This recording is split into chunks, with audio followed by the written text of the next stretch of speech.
the context that I grew up in, there was familial support in a way that there's not now. I've worked with a lot of discerners, Father Leo, and I have to tell you, the lack of support that they get from family, from friends, from others when it comes to a vocation is very high.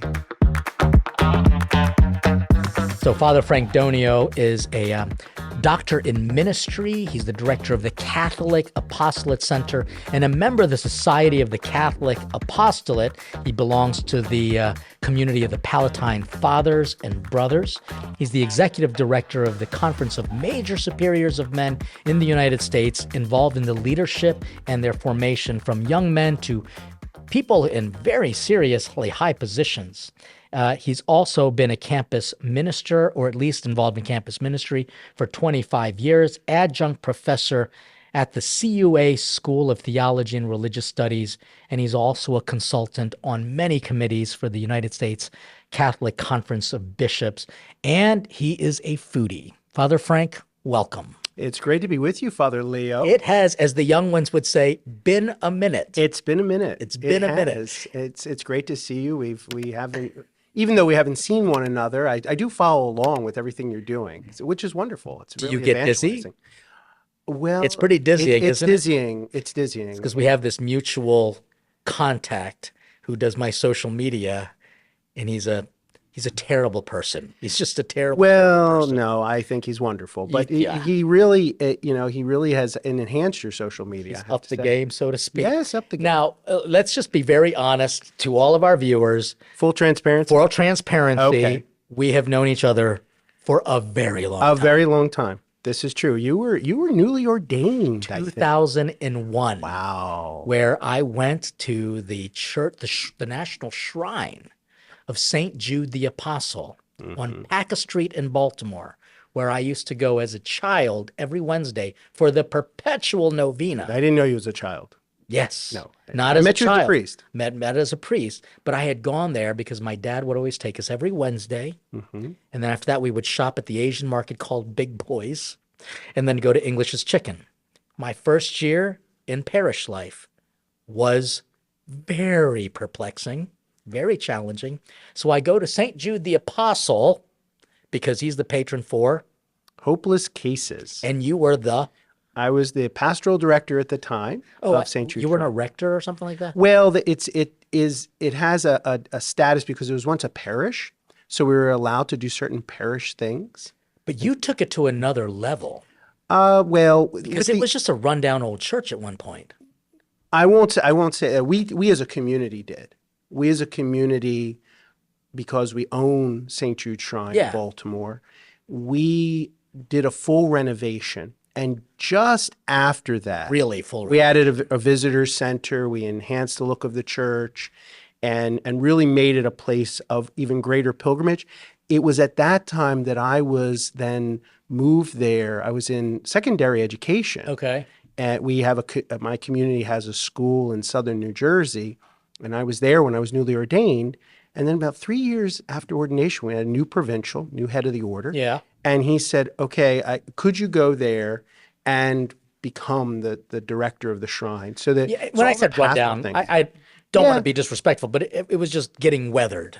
It had gotten, yes. The area had turned sour. The area is an area even to this day. To this day, that's a challenging area. At one point, but it's really great. It's really a wonderful place for St. Jude to be. Yeah, for sure. I mean, it's right at the intersection of this big market, which was actually world famous. Yes, and so it was a great place to grow up. As all things, city can go into decline. The church has always been kind of a little bit of an anchor for that community. And open.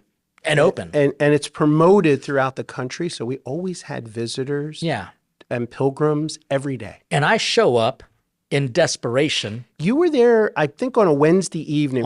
We had 5 services on a Wednesday, 3 masses with novena, and then also in the evening, novena services with benediction. And you saw this little priest. I saw this priest that was there in the church, and I said, now who is? Yeah, and we would see priests, And so I went over to say hello. Well, I came up because you had the relic of St. Jude, Yes. and we would venerate it. Yes. And then I venerated it, and you said something like, "And who are you? Yeah. Why are you here? Why are you here?" They're knowing that there must be some reason. And we became friends because you were actually interesting, not being a diocesan priest. And I had some real struggles just in the diocese, and you just became an instant friend. You took me to the best Italian restaurant. I had just come back from a longing for authentic Italian food. It's a friend's restaurant, yes. Yeah, and only open a couple of years before. And it was amazing because I had been to Italian restaurants in America, and they would say things like, "Would you like the bruschetta?" Yes. Which drove me nuts. The gnocchi. Yeah, the gnocchi. And then the one girl goes, "We also have caprese salad." I'm thinking I'm dying here. Yeah, no. So we became friends over food, and now you're doing a ton of amazing things. Tell us, what exactly does it mean to be the founding director? I mean, so this was It's a mouthful. Yeah, but this is a big deal. The Catholic Apostolate Center. So the Catholic Apostolate Center, our community founded this as a ministry in 2011. And so by founding director, it means that I was the first Palatine who was assigned as the director. And we have people who, lay people primarily, who are in different positions in the center. And they're also directors of different aspects of the center. And the thing really started as we wanted a new ministry, but off of our charism. And so It's charism, because that's a big charism, word for a lot of it's a big people. word, yes. And so what it means is, what is that inspiration of the Holy Spirit that went to a particular individual? In this case, the founder of the Palatine, St. Vincent Pallotti, Yeah. which is where we get our nickname from. But he founded what was called Catholic Apostolate. And so we created a center that was really focused on how can we use and leverage all the digital media that we can. We were doing webinars and things along those lines that are so common now. Yeah. We were doing that back in 2011. Well, I know people. It was only just not discovered something people Zoom were doing. Yes, they discovered Zoom. during COVID. And so everybody is doing that. But we're still very much in the digital space in a variety of ways. But we also have a facility that's about. So you were making YouTube videos? No, what we were doing was we were aggregating resources. We were doing webinars. We were providing a variety of faith formation resources that would be available to people without cost. Yeah. We're international missionaries. So Pallotti founded a group of lay people, religious and clergy in 1835 in Rome. And that wasn't exactly common, especially in Rome in the 1830s for the lay people piece of it. But he believed that everybody was called to be an apostle. Now, this doesn't sound new and this different. is where the word apostolate comes from. Exactly. Which basically is Greek for send. Yes. For somebody who's sent, this is something, and so that everyone has some kind of apostolate that they can engage in. If you're part of a Catholic, and baptized, you're called to be sent by Christ. You mean my producer has a vocation? Of course. Unbelievable. See this? So St. Vincent Pallotti, first of all, that is a mouthful to say. Yes. And some people will think that that's an exercise where you wear. No. Or a hill in Rome. Palatine, they think it's a hill in Rome, but it's not. But this apostolate thing, because I kind of want to focus on Yes. that. You said that everyone has an apostolate. Everyone is an apostle. So if somebody's baptized, and the church has been talking about this for just about more and more a century, but it was really enshrined in the teachings of the Second Vatican Council back in the 1960s, where it said in the decree of the apostolic laity, the baptized are apostles. Yeah. That they're sent. But it's still a message that a lot of people don't get. Because they just think that if you're an apostle, you have to be a priest and a nun. Yes. And so what exactly Or you have to be working around the church. It's in everyday life. Yeah. It's in all the things you do. It's in all the things that whether it's in the family, whether it's in your workplace, whether So how it's are you school. doing this? Are you just kind of like, I mean, it's such a simple message. Yeah. And so are you just kind of putting yourself on repeat? Repeat, but in different ways. So tell me how. So through a whole series of podcasts, through webinars, through an e-formation platform where people can do formation courses. And you're the founding director, which basically means, because you were young enough, you understood how the World Wide Web worked. Yes, if you want to use that term, go right ahead. Like, what's your website? www. But I mean, CatholicApostolateCenter.org. I'm Feel not free to go. using this as an opportunity to make fun of the Catholic Church, but at one point we were the innovators. Yes. What happened that we just stopped innovating and we look so backwards now to the rest of the world? Yeah, we're coming along. In fact, in some ways, the pandemic helped. Yeah, for sure. But I mean, what happened to us? I think that we ended up having a reality. Now, we have to recognize that until more recently, people just didn't have access to high-speed internet and so forth. And people still don't. And there's plenty of places in the world where they don't. But there's a lot of people now, we have a reach. That's the great thing about online work. We have a reach that is international. So there are areas of the world where they're under-resourced because they're Catholics who are in the minority and maybe are oppressed. And so people will reach out to those resources through their phones because now smartphones are much more common. I was on a river cruise, and I mean it's a great way to travel on this pilgrimage, but there are some dead spots for the internet. I think my social media director had an apoplectic, he was going through apoplexia, he was just because he couldn't be connected to the internet. But it really was. It was really kind of funny. But I want to kind of get back to the problem of why the church is just so behind. The reason why I just want to throw it out there. Sure. It's almost like we just became maintenance men as opposed to missionaries again. Yes. We became very settled. That's true. And that's why we talk about having at the center, we talk about being somewhat entrepreneurial, but really seeing that as where is the Holy Spirit taking this? And you don't think that, I mean, at least for a few years, in the 80s and the 90s, when I was really into my vocation, yes, people, I'm that old, but in those days, I didn't even feel like the church cared. I really didn't feel it. Yeah. Like your vocation, you seem to have that like when you were a kid, from what I remember. I did. Yeah, I did. What the heck? I mean, like, how did you tell me? It was the context of the community that I was in. Was it a Palatine community? It was. And there were always 3 priests and a brother or 4 of our members of the Palatines there in the parish. And so now these days that's just unheard of. Correct. That you would have that kind of situation. They also got people, they followed out our charism, our way of living as Palatines, and got all these lay people involved. So you're this young kid going to this Palatine church involved in Jersey, yes, right? Yeah, in South Jersey. And your family was involved in the church, and you got your vocation from that experience. Yes. I mean, I believe it's from God as well, certainly. But it was nurtured.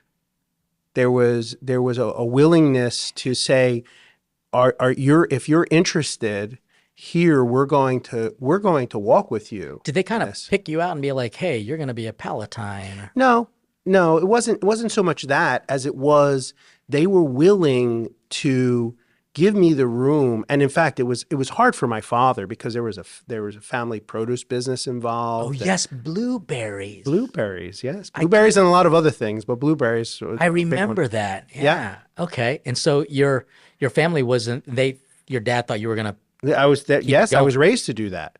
And I went to college at Catholic University of America. I was planning on doing that. I was already accepted. But then the Palatines came along and said, would you like an application? And I said, well, I guess this is my answer. And so I said, but that was difficult for my father. Once he was at my first consecration, when I made we take 6 promises, Palatines rather than vows. Once I did that 2 years later, he was totally supportive. He saw that I was happy and that was what I was called to. But it was difficult for him at first. He thought, what's happening here? And since then, you've had quite an experience in the Palatine community, which is an international organization. Yes. Yeah. And Are you getting vocations in America? Where are your vocations coming The from now? vocations now are primarily coming from what people would call the global south. So through Latin America, Africa, Asia. Where you were missionaries. Yes. See, like again, in America, I think we've lost that sense of Yep. mission because we just kind of got settled. And I'm not accusing priests of being lazy, but I do think that once you get into, I'm just going to maintain mode, I'm not going to really get out there and do things. So your vocations are coming from mission territories. Yes, there's that, and also there is the difference, and there is a different component in terms of support. So it's not just simply the priests going out there. The context that I grew up in, there was familial support in a way that there's not now. I've worked with a lot of discerners, Father Leo, and I have to tell you, the lack of support that they get from family, from friends, from others when it comes to a vocation is very high. I have to ask why? Where is that familiar or that familial support now? Where did it go?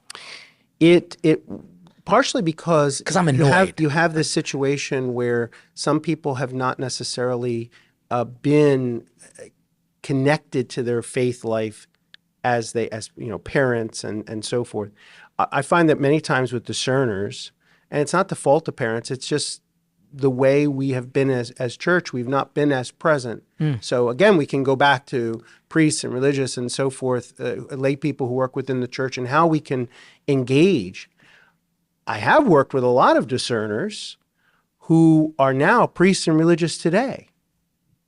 And partially that's because they were able to find supportive places for that to be, and in times had to convince their families. Sure. Partially, the same thing was, my father could have chosen to be very negative, and he chose not to be. And he was a practicing Catholic, went all through Catholic school. Yeah, but he's also Italian, so it's gotta be. But also not my son. Yeah. Somebody else's, that's okay. And so... Do you have any siblings? I have 3 younger brothers. Okay, so at least someone to carry the name. Yes, there Donio Blueberry. There are people carrying the name. Well, so that's understandable. You're working you've worked in a lot of campus ministerial positions. I kind of want to hear the progress of the student experiences that you've had, because I'm not saying that you're old, but no, I've gone you've gone. I've gone through the back half of so if we go generationally, yes, the back half of Gen X, the entirety of millennials, and now into Gen Z. Correct. I want to hear about that. And there has been a shift. Tell me about that. And that shift is that we also have gone through a lot of scandalous church. And so for a young person who is making a commitment today, they're also not coming from you and I came from, because I know your family, you and I came from a Catholic culture within the family. Oh yeah, it was just there. It was jihad Catholic. The majority, serious. Many of the young people that I work with today, not the case. Maybe, and they'll look toward maybe the grandparent, maybe somebody in the family to do that. Yeah, and so a lot of kids these days don't have this Catholic atmosphere. I don't even know what to call it anymore. So they're just coming into school with very little, but they're coming to, but I see a lot of kids wanting morality. They want to fight for something. They're choosing. Catholicism today for a young person is a conscious choice. Okay. It's not that they, and one that they... Do they see it as a good choice? For some, yes. Okay. For others, it's a challenge. And that's where the church needs to be, is when they're going through those questions, which is the reason why I stay involved in campus ministry, no matter what I'm doing, is because there's that opportunity to, in a critical phase of life, to be able to walk with, to accompany toward deeper life in Christ in and through his church. Are you experiencing students who just don't even want to hear another opinion inside of the story? And how do you deal with that? Because honestly, well, I've been on state campuses. I'd be freaking out. I've been in private universities, currently helping out at the Catholic University of America. But there are there are certainly students who may well have grown up and they're saying, I don't know if this is really. Again, if they're willing to at least have a conversation with you as a priest, then there's an opportunity.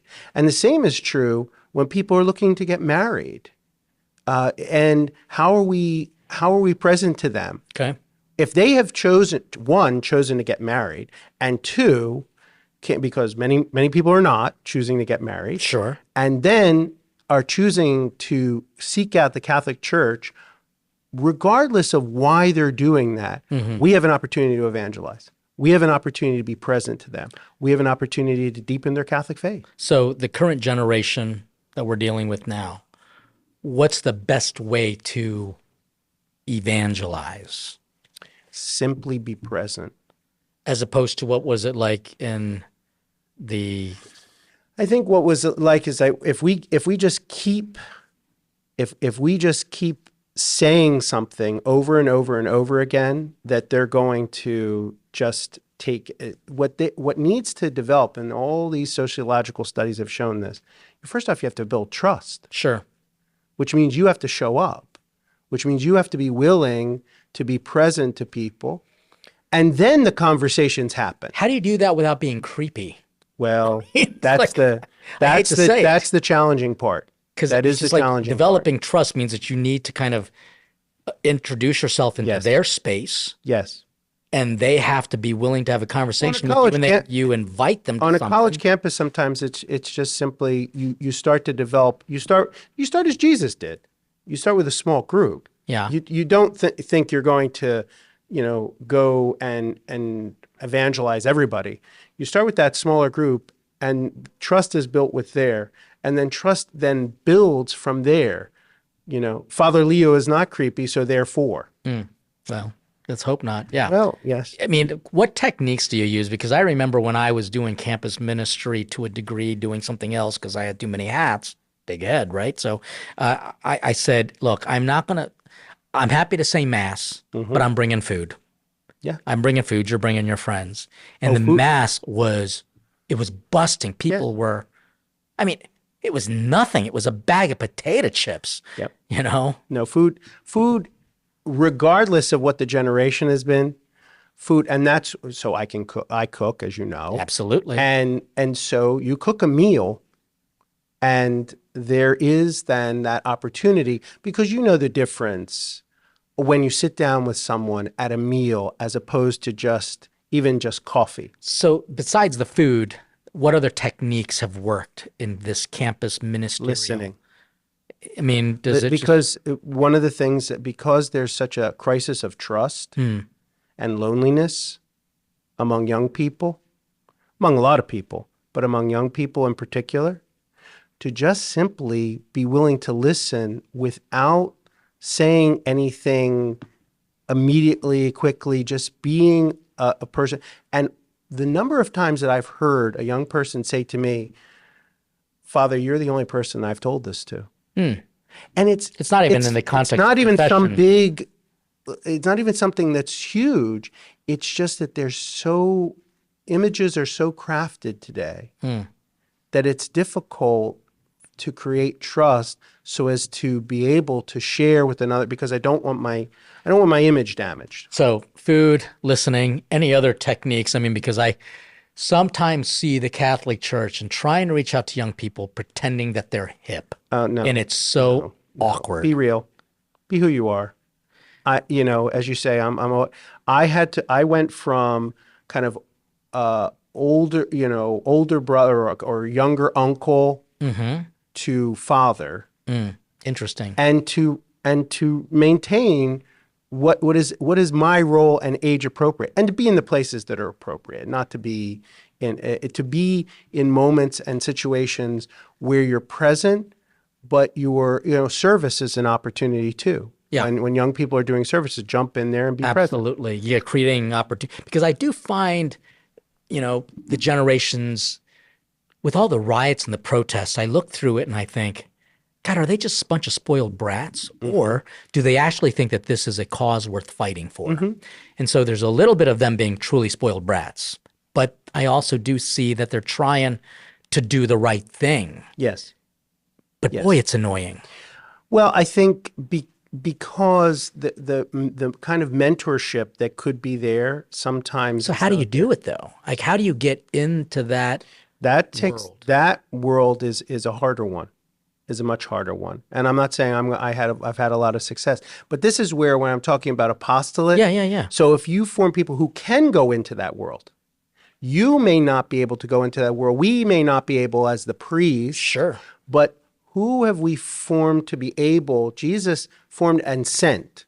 So who are formed and sent to be able to go into those places and spaces? Are you finding that then brought people? others? Yeah. And they are kind of, that's pretty impressive. Yeah. You're also doing some work in leadership of formation, and this is a key word because a lot of Leadership formation, yeah. people, they don't understand what this word is. Well, leadership in the context of so I do this primarily within religious communities, but I also teach in this area in leadership and management within church. And that is not just simply taking a bunch of business techniques, but instead, how are we seeing everything in and through who we are as the Catholic Church? Okay. And how we are to be as disciples of Christ. Okay. And we can apply, yes, we can use some of the business practices, but we're not a business. But that doesn't mean that we should act as if we can just do whatever. That there needs to be, people don't become leaders just out of the box. They need to have formation to be able to, and that formation is inclusive of spiritual formation. Is everyone called to be a leader? No. So how do people, No. I mean, because I work with a population that just want to be the next celebrity chef. And I'm thinking, my God, you can't even cut vegetables properly, you know. But that person has something that they can give, and a leader can assist that person in finding a space and a place where they can be. They could take maybe a leadership role, but I'm talking about leaders of organizations, leaders of religious communities, leaders of parishes, leaders of church ministries, these types of academic institutions, of healthcare, things along those lines. So how do you do that? How do you teach them to be a leader? What are the kind of, give me a couple tools. If you wanted to say, Leo, you could be a leader, here are a few things that you need to learn. Start to be like Christ. Okay. Start with the washing. Okay, that's the end of the show. There you go. I mean, honestly, that is kind of it. That is it. And once you forget that you're meant to be as a leader within church, as soon as it's forgotten that you're to be washing the feet, as Jesus did at the Last Supper. Yeah. You forget that, you've just have, and that it's not all on you, that the Holy Spirit is the one who is guiding where you are to go, and therefore you have to discern what it is. What does the Holy Spirit want in this moment? So in order for you to teach this, you have to be one yourself. Mm-hmm. So how did you know you were a leader, and what does that look like? Because doesn't that almost sound arrogant? Okay, sound arrogant. I mean, like, oh yeah, easily. It's like I'm a leader of. No, other people recognize that. Other people. So in a religious community, you don't put yourself in charge. Well, yeah. Tell people so how that in happens. a religious community, there's somebody who is the leader, who places trust in you, similar to the parable of the talents. Yeah, but people have to elect that leader. Well, it's either elected or appointed, depending on. Really? So the leader of the religious community, a provincial, a general, so forth, they're elected. Yeah. But usually the local leaders, depending on the religious community, primarily they're appointed. Oh yeah, that's true. Yeah. They're appointed by that other elected leader, and that elected leader is a person that the community believes is going to help the community grow and flourish. Yeah. And to attend to whatever the concerns or issues or situations are, which is the work that I do with the Conference of Major Superiors of Men. Oh. A lot of it is individual consultation, as well as then leadership formation around the issues that religious communities, men's religious communities, are facing now. What's one of the biggest struggles for people to kind of limit their ability to lead? When they believe there's no hope. When they have decided that it's all on them. Okay. And that the reliance on God starts to lessen, which requires then a good prayer life.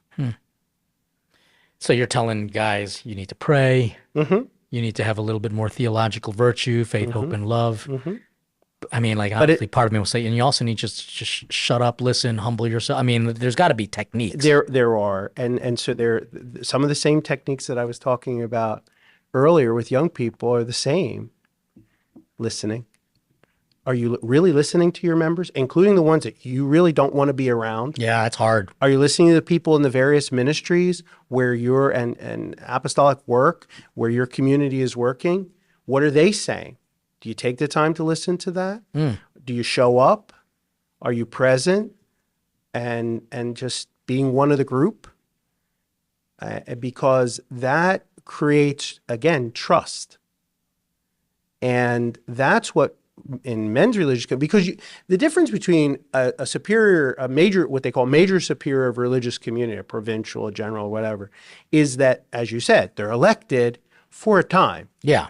And unlike a bishop, yeah, he's not going anywhere. He's not going anywhere.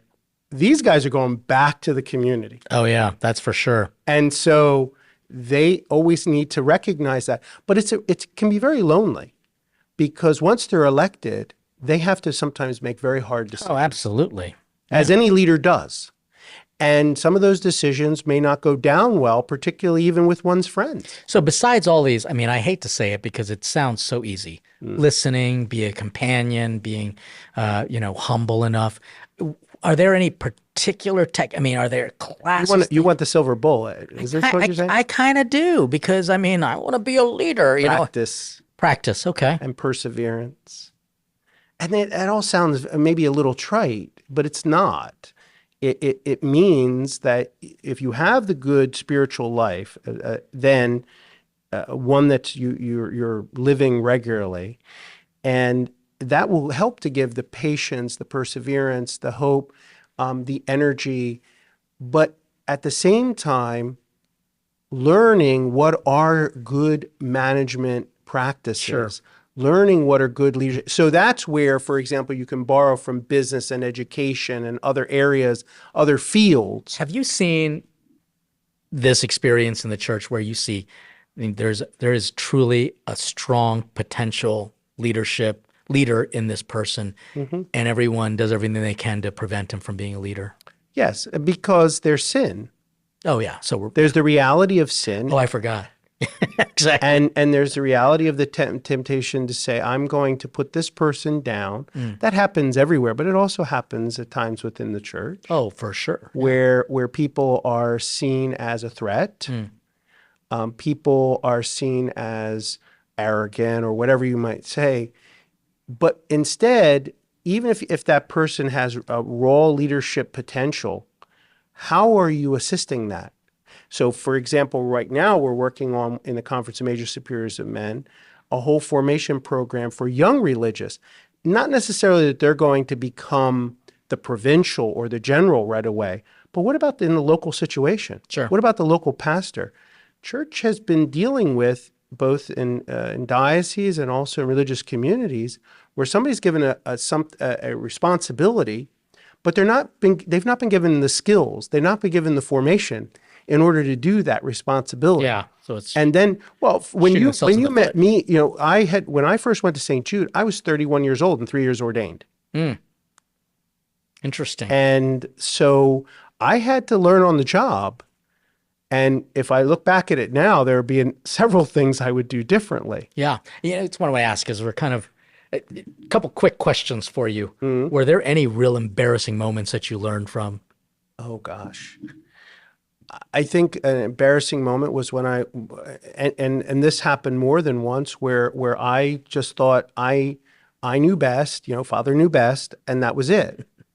And I didn't listen. Yeah, that's interesting. And I didn't take the time to learn, because it can be challenging, especially when you're younger and you're trying to prove yourself. Sure, for sure. Absolutely. I And think everyone so struggles once with you're that. beyond that, it does become easier. If you could do anything else, what would you be doing? If you weren't doing what you're doing now, is there anything that you else would be doing? Blueberry? Oh gosh, that's a good question. There were a lot of opportunities because on a whole other side of my family, my mother's side of the family, they had an Italian restaurant. Oh, now we're talking. So that there was that. I had a whole side of my family. They're lawyers and judges, so I could have done that. My godfather, in fact, my father's brother was a lawyer, and I looked at that. What would that be like? So there were a lot of opportunities when I look around, even as a young person. But this one, I knew I not only wanted to be a priest, I wanted to be a Palatine. There's this charism, this way of living, the spirituality of Pilate was one that to this day just moves me in a direction that has been a good one. What's been the best experience as a priest, as a Palatine? Like, is there a standout moment where you think, man, this is going to be a highlight that I take to the grave?